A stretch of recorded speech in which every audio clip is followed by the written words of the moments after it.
everyone and welcome to In My Mug episode 3! Throat's gone today, 107 on Monday the 29th of September 2014. I am your host Stephen Layton. Welcome to In My Mug and welcome to the news.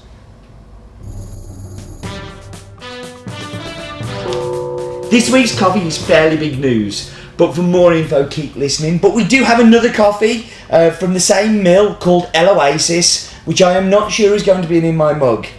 Might be, but at this point I'm thinking probably not. But you should try it just in case, and also you should try it because it's your chance to contribute. And if you have no idea what I'm talking about, you'll have to wait and see what I talk about when I get going in the In My Mug. So remember the Limoncello Yellow Pacamara we had a few weeks ago, the very expensive coffee that we had at 301, was it, or 299? Can't remember which. But it was delicious, I am sure you would agree. Well, we have a teeny weeny lot of the Yellow Pacamara Natural Funky, which will definitely not be in My Mug, as it is too tiny a lot. But it is amazing. I've been drinking it all this week and it is mind-blowingly good. I think you will like it very much. You should definitely go get some because it won't be in My Mug, and I'm liking it a lot. I'm going to show you a little bit of a video now of this coffee drying.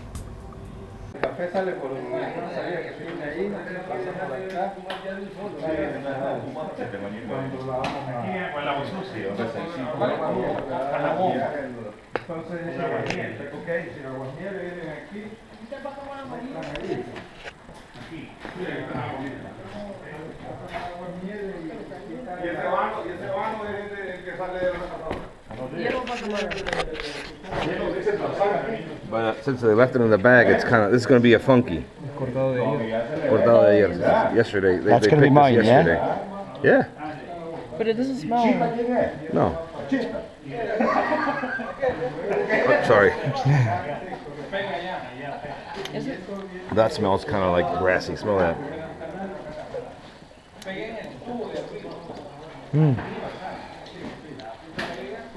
And how big will that lot be? Small. Yeah, no, es 20 latas. Uy, este es de ayer. Sí. En natural, sí. Cereza, mapa natural. Y es amarillo, ya está Sí, poniendo. ya lo vi yo, parece... ¿Cómo se llama eso? Jodido, aceituna. Tiene su nota, bro. Yeah, so this could be maybe like 10 quintales, around 7 bags more or less.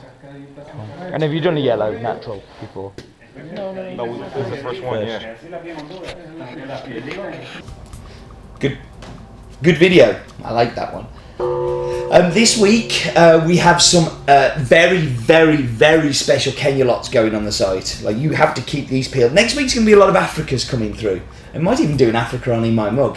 No, we won't. No, definitely not, actually, because I've already planned on doing next week. But yeah. And one more. The t-shirts that money cannot buy, you can win, has been won by this week's person that's kindly sent me in a mug. Looks a bit plain at the moment, but you'll see more. Thank you, Phil. Phil Hardy. Much appreciated, mate. Thank you. Your t-shirt is winging its way to you.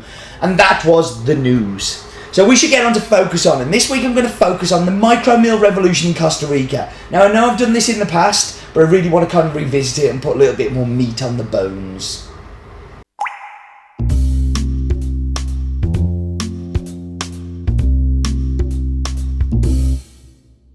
So the micro-meal revolution in Costa Rica only hit my radar about 6-7 years ago. Before this, I kind of saw Costa Rica as being very boring, very bland, not very interesting. The market was pretty much dominated by a couple of big co-ops. So co-ops like Copa de Dota and Co Cafe would buy cherry from anybody that would sell it to them, homogenise and standardise it and make it into like a McDonald's pate, into a mild, boring pile of meh. And yeah, that's all you saw. So I really didn't stock a lot of Costa Rica. Declining production, dropping coffee prices, increasing the cost of living in Costa Rica, increasing the cost of land. I've seen producers having to address this by either stopping growing coffee completely, and in the last 15 years production has over halved, or they need to find a way to get more money for their coffee, but add more value as well so they could get more money for their coffee. And take away the need for those large co-ops to take their cut.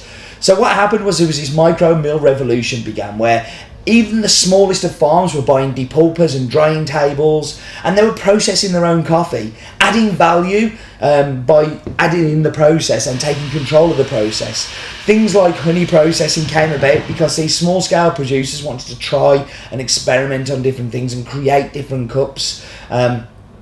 Coffee's not normally seen in Costa Rica. You would see them start to do, and it was unusual. It's also really important that they did this because water in Costa Rica is at a real premium, and things like naturals and the honeys save a lot of water. But it's also seen a massive increase in small producers adding traceability, making delicious, tasty, unique coffees, and pushing Costa Rica to the forefront of specialty coffee. And I think it's amazing what the producers have done in Costa Rica. So yeah, the micro mill revolution. That was Focus On. So now we're going to talk about a farm that's quite special to me, but only in his second year with us. Well, actually this farm isn't, but this producer is in his second year with us. And piece by piece I've been slowly building up a better picture about this guy. The guy is called Carlos Arrieta, and when we first found him we had virtually nothing on him, apart from I met him and I had his name, and that was it. This year was the first year I got to go to the farm, and I found out so much more, but also got to make the relationship stronger, and also very excited about what we have planned for the future, and kind of left really excited to be working with Carlos and his family. The first time I met him last year, well, 18 months ago, 2 years ago, was in the exporter's office on my last day in Costa Rica, and we were cupping a load of coffees. We got like about 200 cups to cup that day. The first table I found one, and it was about the fourth or fifth one in, that just got me singing. Like, it was beautiful. It was so complex, and acidity was really in your face. It really was different. And it had to be this guy who was turning up 10 minutes later, Carlos. So when I first got him, we had a negotiation. It was like, so how much do you like? And I'll never forget his reply was, well, how much do you like it? And I said, well, I like it a lot. He says, well, then I'd like a lot, please. And then I went, yeah, okay, no problem. And I tell the story that, luckily there were some grown-ups in the room that made sure I didn't give Carlos all of my belongings and my passport and all of my money. But it was just a coffee that really left an impression on me. And we ended up negotiating a really good price for Carlos because it was a very small lot, and he was really just starting to try and introduce quality to the farm, so we wanted to make sure we rewarded that. Fast forward a year on, and I get to spend some time with the family. I got to have lunch as well with them all, that was really good actually. It's one of those moments I wanted to take a picture of in my head just so I can remember it. But and we had dinner on the mill, which is actually next door to the house. And what we've started to find out is they've started to name things now because they know that it helps me when it comes to marketing. When I asked them what the name was, and they went, well, Carlos Arrieta, they wanted to make it better. So the mill is called Arbar. And there they have some drying tables, a very small nursery. They don't have a depulper, which is unusual.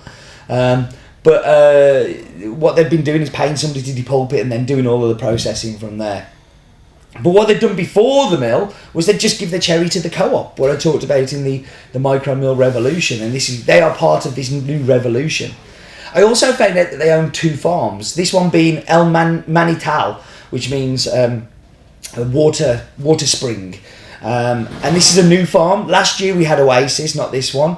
It's in the Western Valley region, near to the town of Lourdes de Naranjo, located about 1,600 metres above sea level. Has Catura, Catayi, and a tiny bit of Villasarchi. But Carlos will tell you in a little while that he's got some plans to plant some other lots, although I'm not sure it's a good idea yet, but he thinks it is. And it's a tiny farm, produces between 700 and 1,400 kilos a year. I'm not going to tell you any more about this. In fact, I'm going to let Carlos tell you about this. So over to you, Carlos. Okay, so if we can ask Carlos just a little bit about how long he's had the farm for, the stuff that we talked about where he used to produce, when he used to give to the co-op, stuff like that, and why he's doing what he's doing now. That would be great. Un poco dónde estamos, cuál es el tamaño de la finca, hace cuánto tenés la finca y un poco el proceso de cómo pasaste de entregar fruta a la cooperativa ahora a procesar tu propio cafecito. Yo te traduzco. Sí, bueno, aquí donde estamos, este es un lote de 900 matas de catuay rojo. This, where we are right now, is 900 plants of red catuay. We are in Lourdes de Naranjo at 1,600 meters above sea level. And it's just a small farm where we harvest around 15 bags. Digamos, después de las 900 matas, hacia abajo lo que tenemos es caturra. We have 900 plants of red catuay, and then down the slope we have caturra. Al fondo de esta propiedad es muy bonito porque hay una naciente. Me gustaría que algún día pudiera venir. At the end of the property is very nice because we protect a water birth. That's why the name is. Por eso le pusimos, de hecho ahí nacen muchas aguas que le dan agua al producto, digamos, del pueblo. We have a lot of waters that are born here in our farm that give water to the pueblo of Naranjo. La propiedad estas son, digamos que falta un poquito para la manzana, digamos. This property is around 6,000 square meters. Small property. And here we protect a lot of water for the town of Naranjo, and that's why the name is El Manatial, which means the water spring. And how long have Carlos and his family farmed here for? ¿Hace cuánto has cosechado en esta finca? ¿Hace cuánto la tienen ustedes?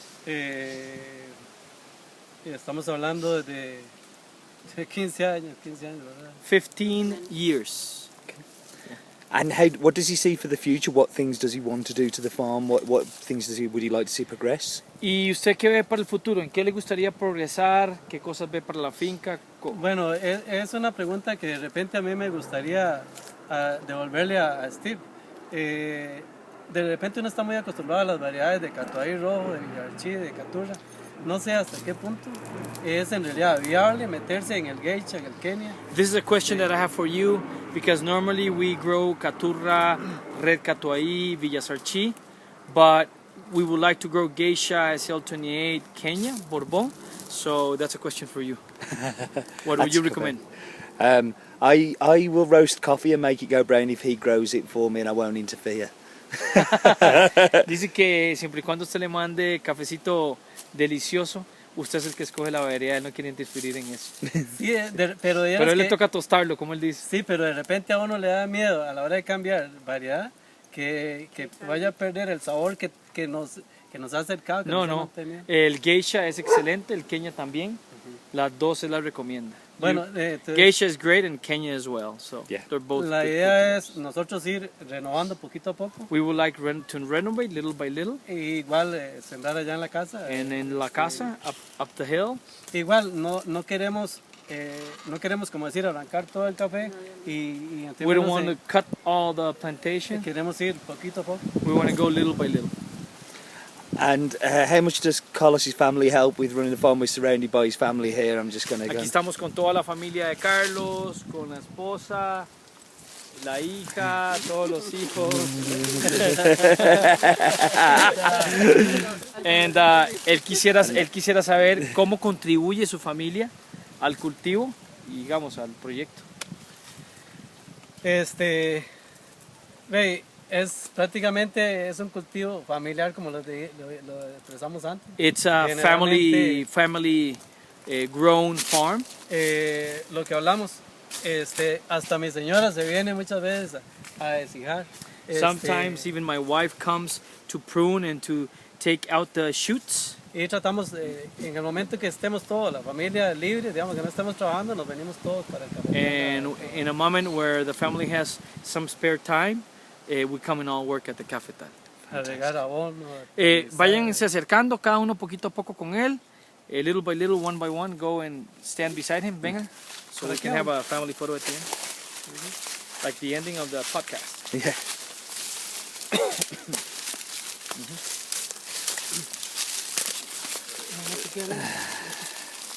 So I guess the last question is is there got a message they'd like to send to all the people in the UK who are drinking the coffee? And ¿Hay algún mensaje que les gustaría ustedes enviarles a los consumidores de Has Been que consumen café Arbar?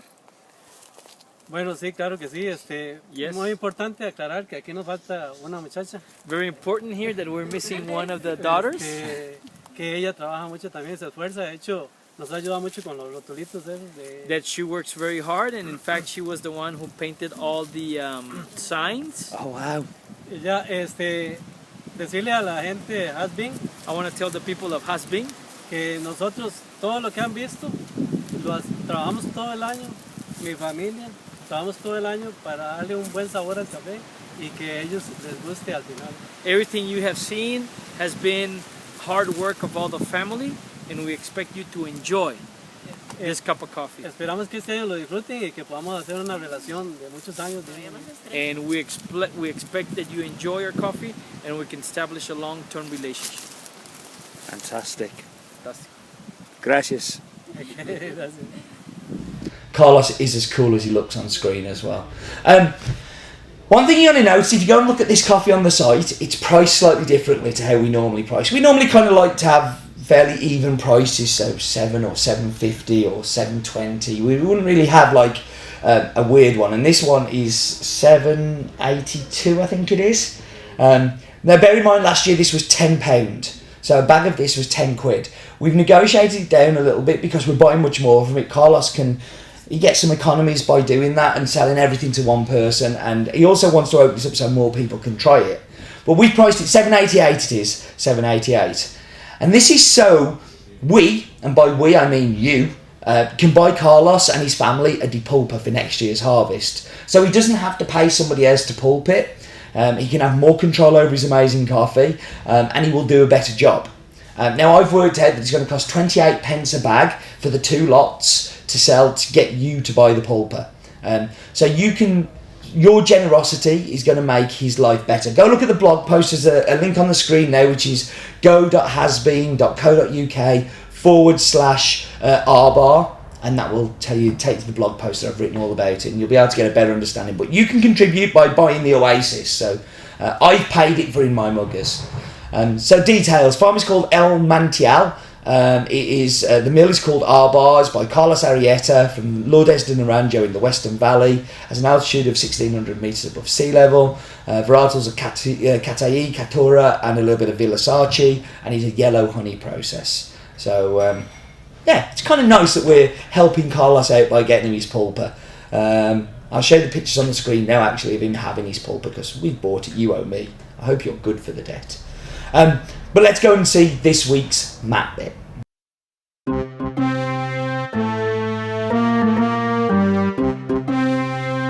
Hello. Bye. Up you go. So I've got a feeling that this week's map bit's going to be really, really good. And really, really good because I've been there and I took pictures with my iPhone, so I got the exact coordinates off the GPS data on the photo. But we're going into Central America first, and obviously we buy a lot of coffee from Central America. I would say the majority of our coffee comes from Central America. But Costa Rica is somewhere that's been growing for us a lot over the past few years.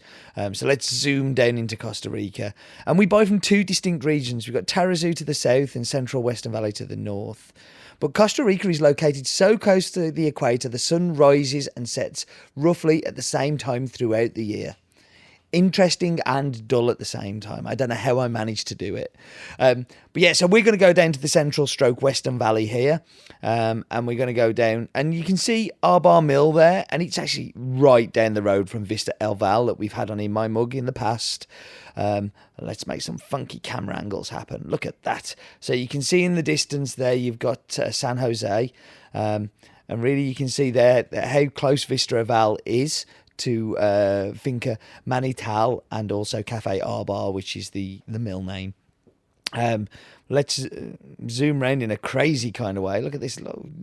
I found new camera moves. Let's go along the mountain.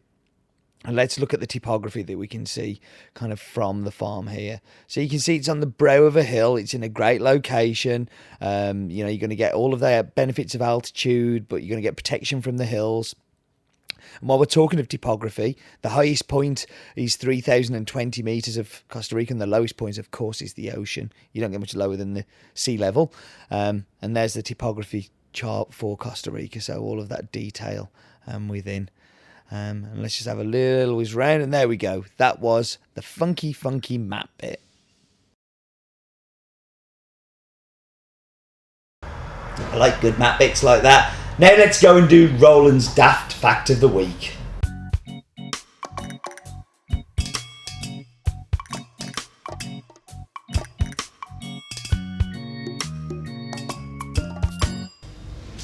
Costa Rican coffee is only the third biggest cash export from Costa Rica after decades upon decades of being the number one.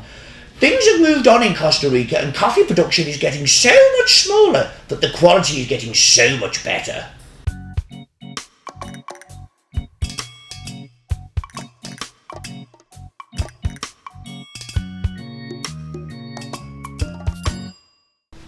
Wow, political comment from Roland that the coffee's getting much better. Yeah, I'm really pleased with the Costa Ricans we've had this year. I think it is getting better. I think it's an origin that we're doing in the last 4 years. I think we've done so much better. Like there was a time where it was just Licho, and now we've got these amazing ones. La Pira's due to come back really soon as well. Just so many great coffees. We're really, really blessed. Right, anyway, I'm going to whap you on pause. I'm going to go and get tasty and delicious drinks, and I'll be back with you in just a moment.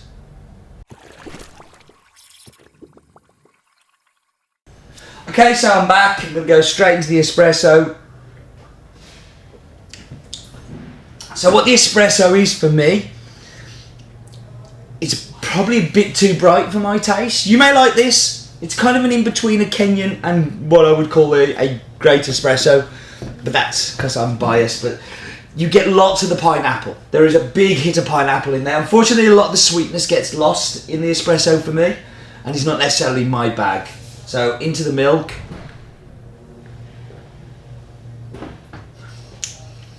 Here the milk is helping because it's raising that sweetness up. It's actually really good. The pineapple again is by far the most dominant part of it. You really do get that pineapple comes in through. But that milk just adds a little layer of like milk chocolate on there, which just kind of calms down the acidity. And makes it more drinkable for me. So, my mug, I'm hoping it's going to do the magic that it should do. We'll see, we'll have to give it a second, I guess. So Phil, thank you very much for my mug. If you would like the t-shirt that money cannot buy, you need to send me a mug like Phil has here. I don't know if you can see it. It's starting to change. I'm going to drink it first. It's really hot, so we should be changing it. Okay, at this point, it's actually lots of the acidity's gone again because of the way that it's been served. You get caramel, you get milk chocolate. The pineapple is definitely running through still, but it's all together a little bit more refined. It's a little bit more balanced than it is in the espresso. The espresso for me is super unbalanced. So I don't know if you can see this message on here that says life is definitely too short for bad coffee, which has been my tagline now for 300 and odd episodes. Every year for the past 6 years I've said that. I've now found that other subscription services like to use it on theirs as well. I guess I can't copyright something like that, but anyway, Phil, thank you very much. It's very nice. I love the mug actually, I really do. It really made me smile when I saw it. I love these mugs where they change colour and stuff and have hidden messages in them. So thank you, buddy. Very, very kind. Whether I continue to use this, not the mug. I'm going to use the mug all the time. Whether I continue to use the tagline, I'm not quite so sure. But yeah, definitely much more caramel, much more chocolate with a hint of acidity. Whereas the espresso, for me, just unbalances it and it's all a little bit crazy. Okay, time to wrap up. Thank you very much for joining me as always. Yeah, screw it. Life's definitely too short for bad coffee. And awesome mugs.